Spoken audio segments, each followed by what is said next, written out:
as a law-abiding citizen and a mass leader,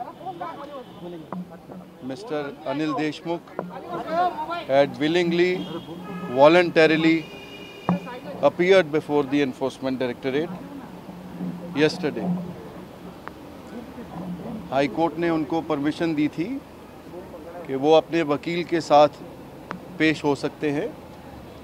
वो अपने वकील के साथ कल पेश हुए। सुबह 11 बजे के करीब वो वहाँ पहुँचे और रात को 12:30 बजे तक उनके साथ जो भी सवाल जवाब हुए उन्होंने जवाब दिए और 12:30 बजे उनको अरेस्ट कर लिया गया। अनिल देशमुख जी कभी भी कोर्ट में हमेशा कहते आए हैं कि मैं वॉलंटरीली कोऑपरेट करना चाहता हूं।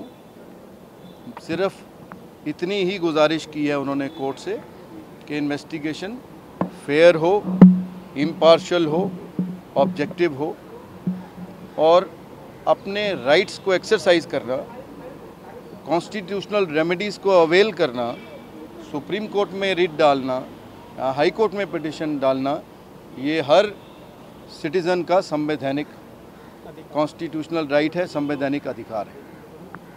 उनकी रिट पिटिशन आज भी सुप्रीम कोर्ट में पेंडिंग है और उसकी सुनवाई अब आगे 10 तारीख को एक बैच ऑफ मैटर्स के साथ नियत है। आप लोगों ने बताया कि उनको आरोपी भी नहीं बनाया था, पहले आरोपी नहीं थे, तो अचानक कैसे? जब उनका केस सुप्रीम कोर्ट में चला तो सुप्रीम कोर्ट ने उनकी रिट को दाखिल किया और बोला कि जहाँ तक वैलिडिटी ऑफ कॉन्स्टिट्यूशनल प्रोविजंस का सवाल है, ये रिट सुप्रीम कोर्ट में चलेगी और बाकी के रिलीफ के लिए, ख़ास करके इंटरिम रिलीफ के लिए, वो अपनी और जो रेमेडीज़ हैं CRPC के तहत वो अवेल कर सकते हैं, चाहे वो क्वॉशिंग हो।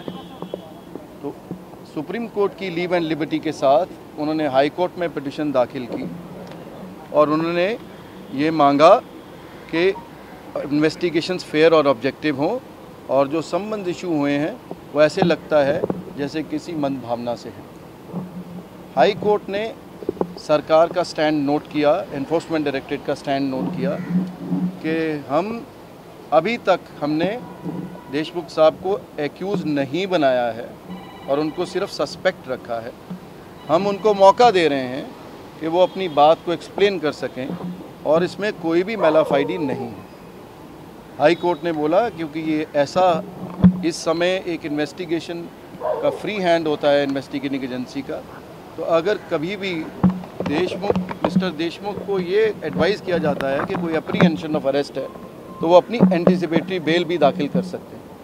मगर देशमुख साहब ने ऐसी एश्योरेंस जो हाई कोर्ट के सामने रखी गई उसको देखते हुए और ख़ास करके कि उनको राइट मिला एक लॉयर को साथ ले जाने का जो विजिबल डिस्टेंस पे रहेगा और ऑडिबल रेंज में नहीं रहेगा, उन्होंने एंटिसिपेटरी बेल नहीं ली और ख़ुद अपनी बोनाफाइडी साबित करने के लिए सामने से पेश हुए और हर सवाल का जवाब देने के लिए तैयार हुए।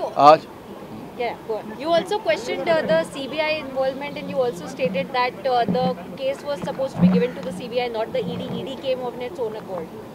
So the issue that was raised before the court was the other side claimed that we are investigating as per the orders of the High Court. It was pointed out that the High Court had directed the CBI to carry out inquiry and to carry out further proceedings, which may be in the form of an investigation. But the ED had registered a case only relying upon the CBI offences because the PMLA investigations cannot begin unless there is a schedule or predicate offence.